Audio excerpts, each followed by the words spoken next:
رجاء الاشتراك والضغط على زر الجرس. Please subscribe and press the bell button. مہربانی کر کے ممبر بنیے اور گھنٹی کا بٹن دبا دیجیے. اعوذ باللہ من الشیطان الرجیم.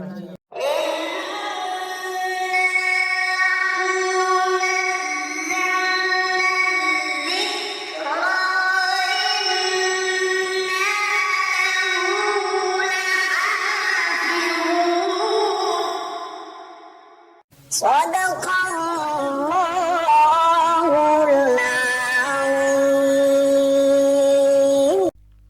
السلام علیکم ورحمۃ اللہ وبرکاتہ.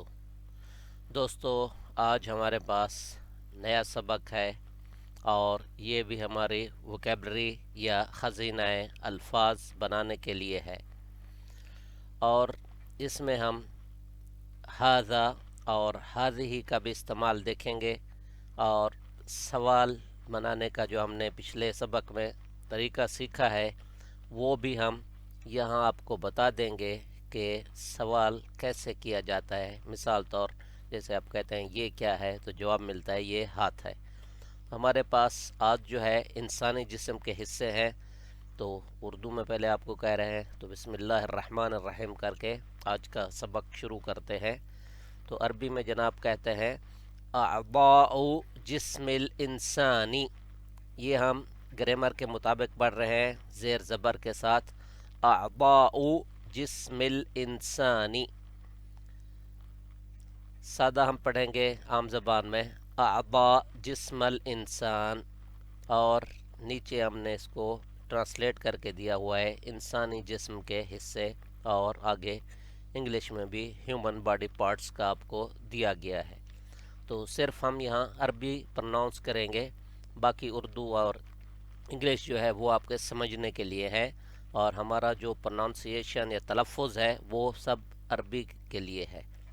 تو جناب دوبارہ شروع کرتے ہیں. اعضاء جسم الانسانی. شروع ہم کرتے ہیں اوپر والے حصے سے، اور سیدھے ہاتھ سے ہم شروع کریں گے، اوپر سے نیچے لے آئیں گے، پھر ہم الٹے ہاتھ والی سائڈ کو لیں گے. تو جناب پہلے ہمارے پاس آ جاتا ہے وجہن. وجہن یا وجہ، اور اس کا کیا مطلب ہے، اس کے آگے دونوں اردو اور انگلش میں دیا گیا ہے. اور یہ جتنے بھی اوپر والے ہمارے پارٹس ہیں یہ سارے آپ کے چہرے یا آپ کے سر میں آتے ہیں. تو پہلا ہمارے پاس جناب ہو گیا وجہن. وجہن تنوین کے ساتھ یا وجہ. دوسرا آ گیا جناب ہمارے پاس اذنن. اذنن یا اذن. تیسرا آ گیا جناب ہمارے پاس انفن. انفن یا انف. اس کے بعد ہے جناب ہمارے پاس رقبہ. رقبہ یا رقبتن. رقبتن. صدرن. صدرن اور یا صدر. بطن. بطن یا بطن. رکبتن. رکبتن یا رکبہ. اور جیسے ہم نے دوستوں کہا تھا کہ عربی میں جو ہے تلفظ بہت ہی اہمیت رکھتا ہے. جیسے اوپر ہمارے پاس ہے ایک رقبتن جو قینچی والی یا دو نقطوں والی بڑی قاف کے ساتھ ہے. رقبتن، اب آپ تلفظ نوٹ کریں، وہ ہے رقبہ. رقبہ. اور قرآن مجید میں بھی یہ ایک آیت میں رقبہ کا آیا ہے. اور نیچے ہے رکبہ. دیکھو کاف یہاں بالکل سیلنٹ اور آسان ہے، اور اوپر والی جو ہے وہ ہم حلق سے نکالتے ہیں، اور یہ بالکل نیچے والی اس کو ایزی آسان لیتے ہیں. اوپر والا ہم دوبارہ پروناؤنس کرتے ہیں رقبتن. رقبتن. اور نیچے رکبتن. رکبتن یا رکبہ. تو یہ جناب ہماری دیکھیں وضاحت آ گئی وہی کہ ہم کس طرح ایک حرف کو یا جب وہ ایک لفظ میں آ جاتا ہے کس طرح اس کا تلفظ کرتے ہیں. نیچے ہے جناب ہمارے پاس قدمن. قدمن یا قدم یا قدم. جناب اس کو دوبارہ ایک بار جلدی سے کر لیتے ہیں. وجہن. اذنن. أنف رقبة صدر بطن رکبتون قدمون. اب جناب ہم لیفٹ سائڈ یا الٹے ہاتھ کی سائڈ پہ آ جاتے ہیں. تو سب سے پہلے اوپر جیسے ہم نے یہاں رائٹ پہ یا سیدھے ہاتھ پہ وجہن دیا تھا چہرہ، تو یہاں ہے رأسون، رأسون یا رأس. اس کے بعد ہے جناب شعرون، شعرون یا شعر. عینون، عینون یا عین، عین وہی جس طرح ہم حرف عین کا تلفظ کرتے ہیں وہی ہم عین صحیح کہہ دیتے ہیں تو وہی بن جاتا ہے. اور عین کا قرآن مجید میں اس کا دوسرا مطلب بھی ہے، وہ آگے ہم پتہ چلے گا سورہ رحمان میں، اور اس میں اس کا دیا گیا ہے. اس کے بعد جناب ہمارے پاس شفتون، شفتون یا شفہ، شفہ. اس کے بعد جناب ہمارے پاس کتفون، کتفون یا کتف، کتف. ذراع، ذراع یا ذراع، ذراع. اس کے بعد جناب ہمارے پاس یدون، یدون یا ید. اصبع، اصبع یا اصبع.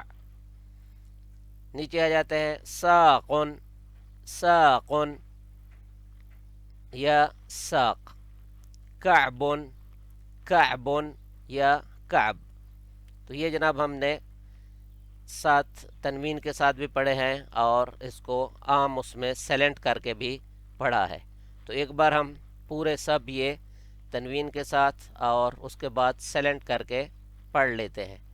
وجہن، اذنن، انفن، رقبتن، صدرن، بطنن، رکبتن، قدمن، رأسن، شعرن، عینن، شفتن، کتفن، ذراع، یدن، اصبعن، ساقن، کعبن.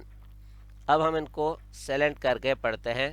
وجہ، اذن، انف، رقبہ، صدر، بطن، رکبہ، قدم، رأس، شعر، عین، شفہ، کتف، ذراع، ید، اصبع، ساق، کعب. ایک بار پھر جناب تنوین کے ساتھ. وجہن، اذنن، انفن، رقبتن، صدرن، بطن، رکبتن، قدمن، رأسن، شعرن، عینن، شفتن، کتفن، ذراع، یدن، اصبعن، ساقن، کعبن. تو جناب ایک چیز آپ نوٹ کریں، جو بھی آپ کا ایک عضو ہے یا ایک حصہ ہے جسم کا، اس کے لیے ہم ھذا یا ما ھذا استعمال کریں گے. جو بھی ایک پارٹ ہے آپ کے جسم کا یا ایک حصہ ہے یا ایک عضو ہے اس کے لیے ہم ما ھذا بولیں گے. جتنے بھی دو حصے ہیں ان سب کے ساتھ سوال کے لیے ما ھذہ لگے گا. تو یہ گرامر کا وہ ہے، اور یہ ہم نے آپ کو ہلکا سا فارمولہ بتا دیا ہے، اور یہ 99% ان پہ صحیح ہے. تو جتنے بھی آپ کے دو حصے ہیں، جیسے مثال طور دو آنکھیں ہیں تو ہم کہیں گے ما ھذہ، تو جواب میں آئے گا ھذہ عین. جیسے اذن ہے تو ہم بولیں گے ما ھذہ، تو جواب ملے گا ھذہ اذن. اور جو ایک ہے جیسے رأس ہے ما ھذا ھذا رأس. اور جیسے وجہن ہے ما ھذا ھذا وجہ. دوبارہ وضاحت کر دیتے ہیں، جو بھی آپ کے جسم کے دو پارٹس ہیں وہ ان کے ساتھ ما ھذہ لگے گا، اور جو ایک ہے اس کے ساتھ ھذا لگے گا یا ما ھذا لگے گا. تو یہ جناب ہمارا آج کا سبق تھا. تو الحمدللہ ہم نے کوشش کی کہ اس کو آسان میں، اور یہ بالکل آسان ہے، آپ نے اس کو صرف یاد کرنا ہے، آپ کا یہ خزینہ الفاظ اور آپ کی وکیبلری بڑھ جائے گی. اور ہمارا پچھلا سبق ما ھذا اور ما ھذہ بھی ہم نے اس پہ اپلائی کرنے کا آپ کو طریقہ بتا دیا ہے. وما علینا الا البلاغ. والسلام علیکم ورحمۃ اللہ وبرکاتہ.